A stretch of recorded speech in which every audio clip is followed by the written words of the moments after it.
Hi guys, welcome back to the show. This is the Michael Ellis Show, and I'm your host Michael. And today we have Joyce on with us, and Joyce is a SEO expert, not CEO expert, SEO expert, which is search engine optimizations for the people that don't know, which is all about getting your content from your website shown on YouTube, not on YouTube, on Google. Is that correct? Yes, that's right. But I'd like to correct you, because when you say SEO expert, there's actually a lot of aspects in SEO. I am an SEO content expert. Okay, so let's just clear that Ah, out. But yeah, that's correct. It's search engine optimization to make your content appear and be more visible on Google. awesome. So, um, for the audience at home, do you want to just tell us a little bit more about yourself and your journey and how you got to where you are today? Okay, so hi, I'm Joyce. Thank you, Michael, for having me today. Well, I'm an SEO content specialist. I started as a content writer in 2016, so that's actually the service that I was offering then. And I was able to work with a lot of SEO agencies, like startup and small SEO agencies that were handling like local websites or some other are blog like travel blogs, lifestyle blogs and all of that. So I was able to write for those clients when I was starting in 2016. And then yeah, so I learned SEO along the way, and I focused on eventually I did focus on, instead of just writing content, I started focusing on strategizing content for SEO. So that means I would plan out like all of the content for a website. And so, of course, I still create them, I still write content for them. But the bulk of what I do now is really strategizing and planning content for SEO. And I help business owners, bloggers, affiliate marketers. I help them dominate their niche so that they'll be more visible in Google. And that's awesome. So, what made you make the switch from actually doing work to actually helping others strategize what they need to do? Yeah, I did a lot of like transformation over the years in terms of the service that I offer. I don't have a professional training in writing and even in digital marketing.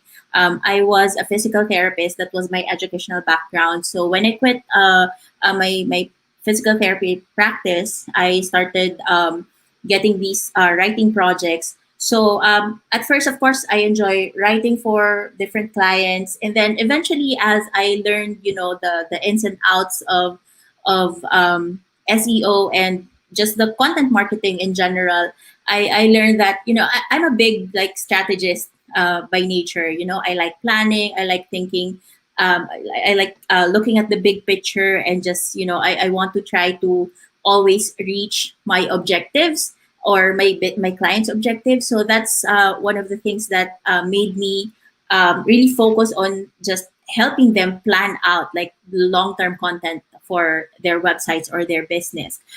It definitely helped me with when it comes. It definitely helped my content writing background. Definitely helped with that because since I already know like the type of content that would satisfy the Google's algorithm, to make it more visible online. So the strategy is basically based on that. Like my content strategy are based largely on that premise that I was able to write content for them while also able to like plan out a long term strategy for their content marketing. So, what are some of the first steps that you take a new client of yours through in terms of uh, creating that long-term strategy that you help implement for others? Okay, I do certain steps. Like for example, when I onboard a client, I would usually, of course, I'd familiarize myself in the industry first. What niche are they in, and then I would look into the current competitors because with SEO, really, it's SEO is a bit difficult in a way that there is no absolute way to do it.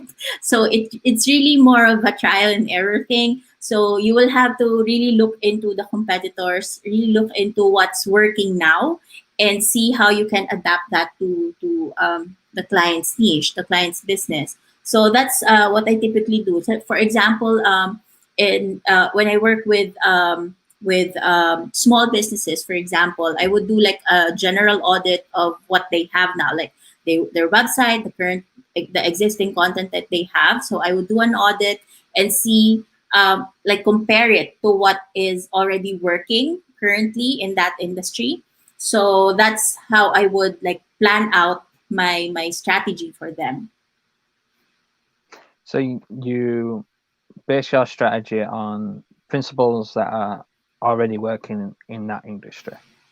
Mm-hmm. Yes, yes, that's right. And that involves a lot of competitor analysis. So you really have to look into the competition and see what is, for example, in terms of SEO, the goal is to get to number one on Google, right? So to increase the ranking and drive traffic to the website. So I would look into the pages or to the businesses that are already ranking, and then I would try to adapt how or customize it based on what the client's objectives are.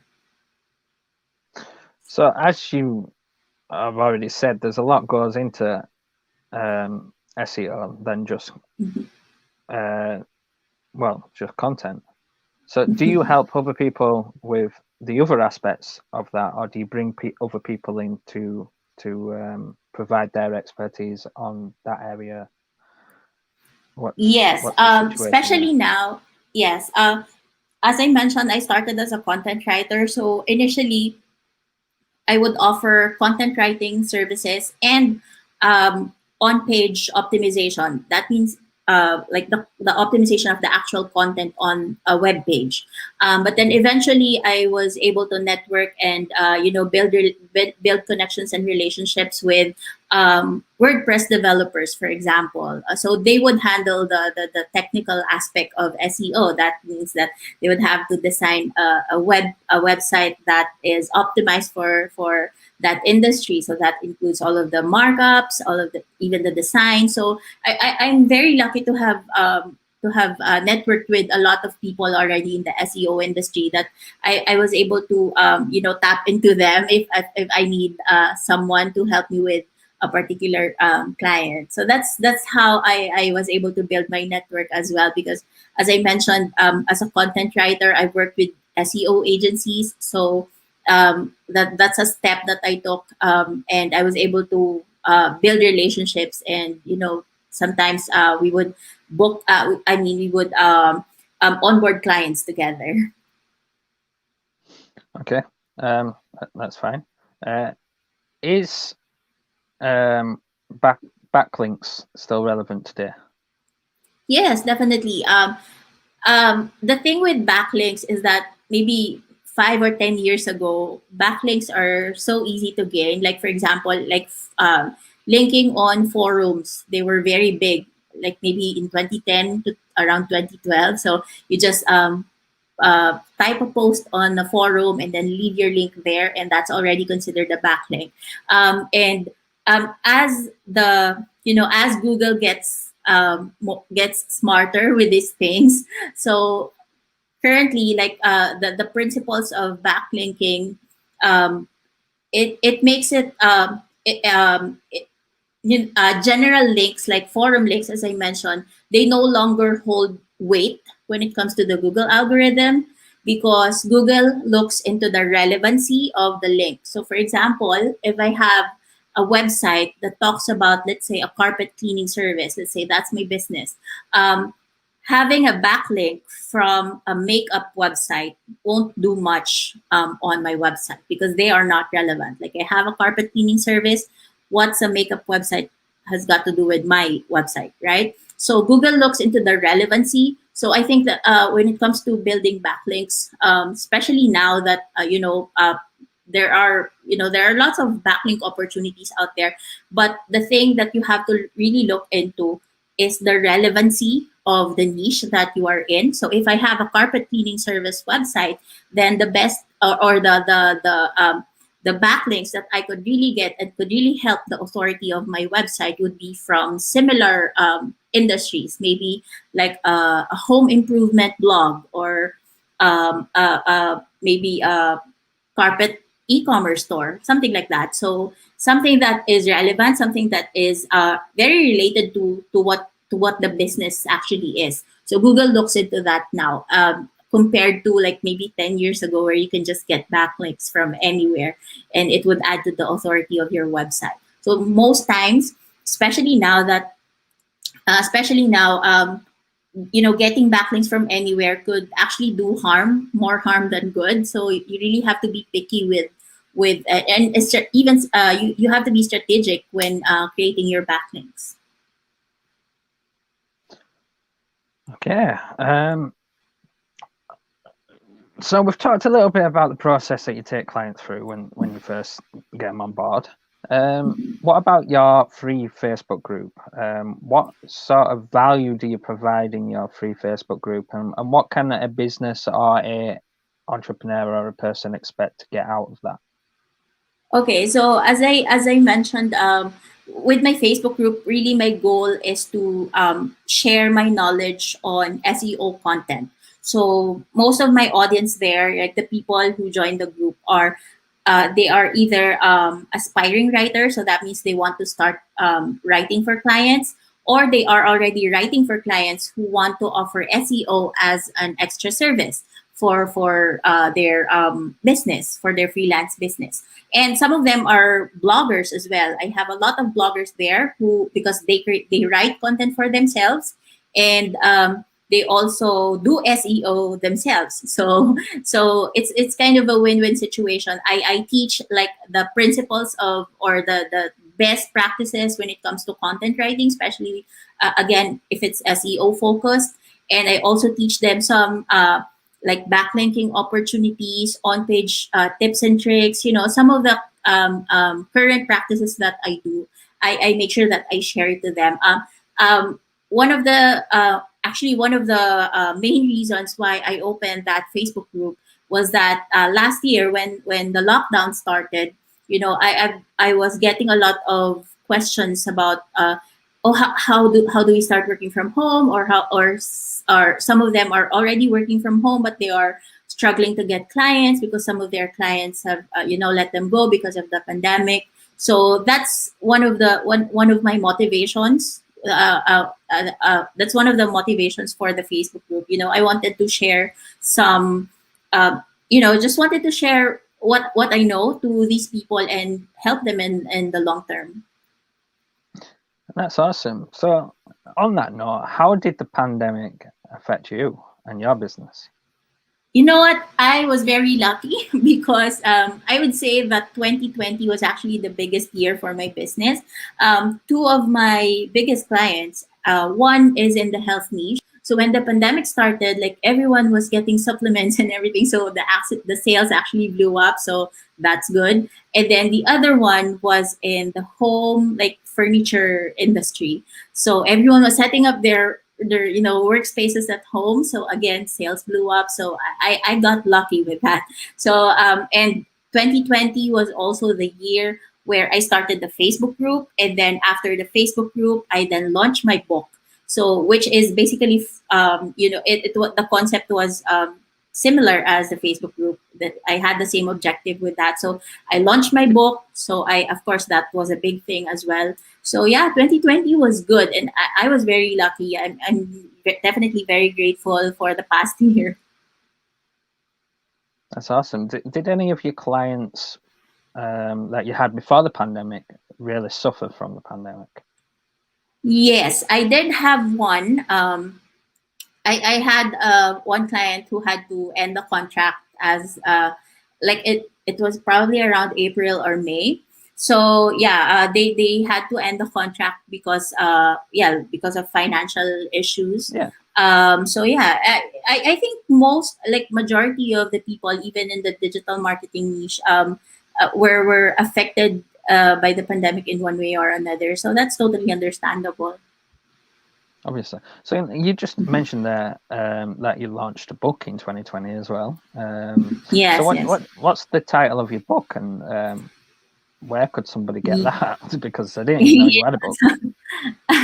yeah, my book is called Content Writing 101. So the title in itself explains it. So it's like how you can start, how you can start a career in content writing, and then I touch a bit of SEO in there as well, so that they can tap into the SEO focused content too if they are interested in that.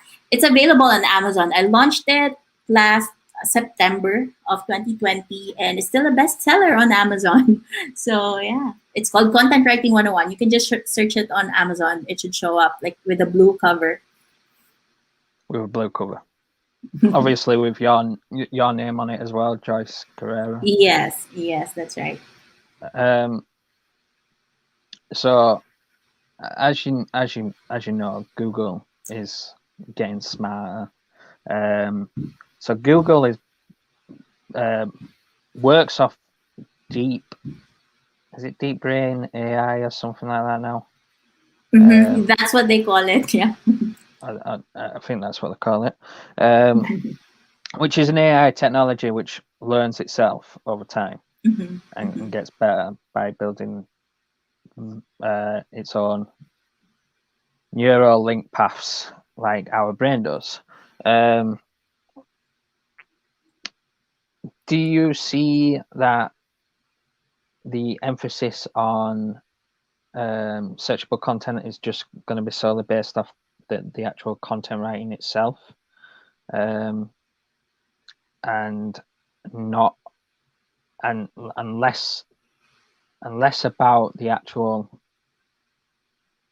tactics that a lot of SEO experts have used in the past?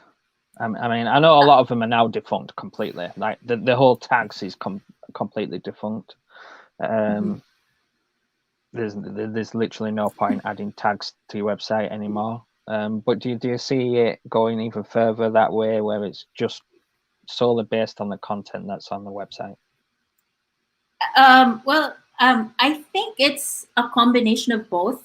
Although, of course, Google prefers. I think for especially with the Google had a major update last December, and a lot of websites were affected by that. And with the new guidelines, Google focuses on unique content. So if you are bringing unique value um, through your content, so that's what's going to pick it up. So and also when it comes to these types of when it comes to content, Google still listens to the reader.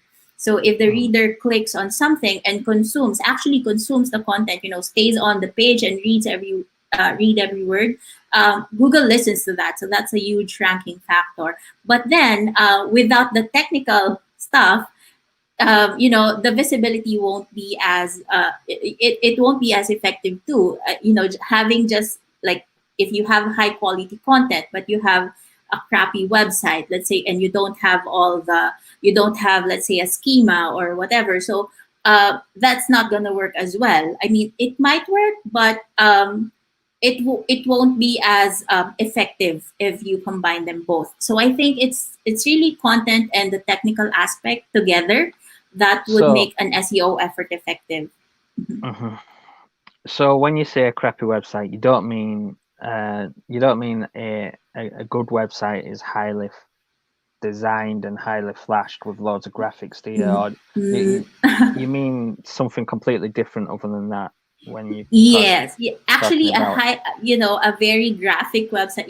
Back in maybe late 90s, early 2000, where all of the moving text and marquee and flashy flashy text, they were so in. But right now, it's more of a user experience. I'm talking of from a user experience perspective. So if your website is friendly to the user, easy to navigate, easy on the eyes, even in terms of design, it doesn't have to be like majorly like with the best graphics and all of that, but it has to be easy on the reader. So because again, Google listens to the reader. So that's what I mean in terms of the crappy website that I mentioned. So even the loading speed, the weight of your website matters. So yeah, if you have good content, but your website loads in like out in an hour or two, so that won't make much sense, right?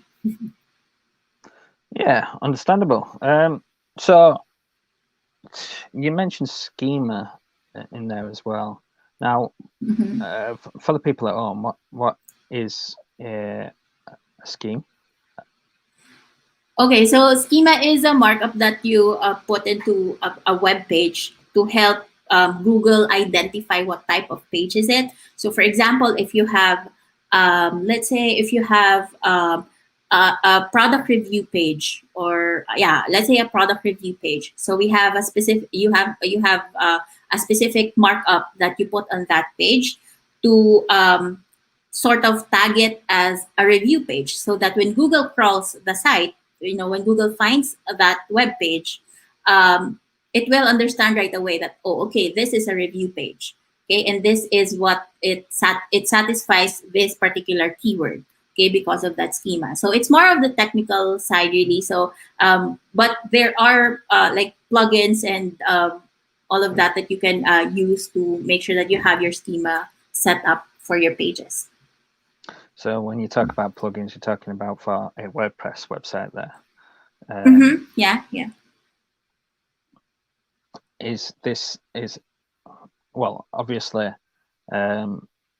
creating content for something that's done by HTML is going to be quite difficult for the average user anyway, so there's no point going too far into that. But is this all doable on, say, like Squarespace or Wix?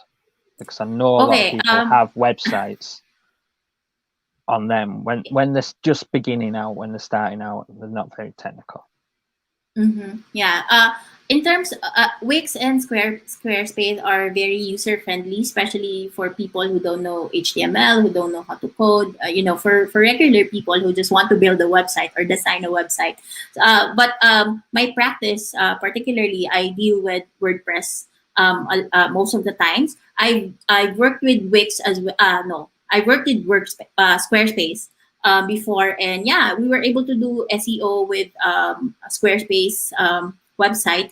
But with Wix, I haven't tried it yet, so I'm not entirely sure like what the options for Wix are. But based on my experience, it's really WordPress and Squarespace. There are some, of course, Squarespace has SEO friendly, interface as well.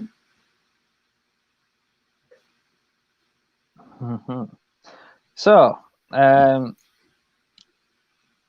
is there anything else that you would like to get out there?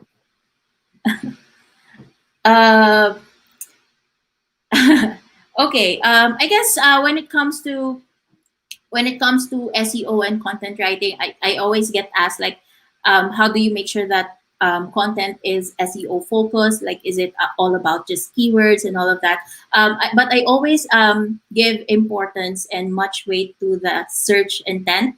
So the intent of the searcher when a searcher uses a particular keyword, like what is the intention of the searcher? Why did the searcher use that certain keyword, and why not this other variation, right? So I give focus really on search intent, because as I mentioned, Google listens to the readers. So when people clicks on something and consumes something, of course, the longer they are on your page, Google will think that, okay, this person is reading the actual blog post, they are consuming the actual content of the web page. So that means that you are satisfying what they are looking for. So if they're looking for this particular keyword and your web page has that, so that for me is quality content.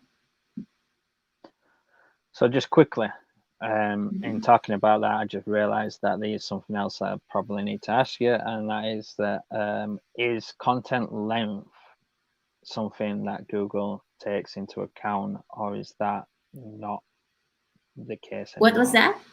Is content length something that Google takes into account? So say like, would a 1,000 word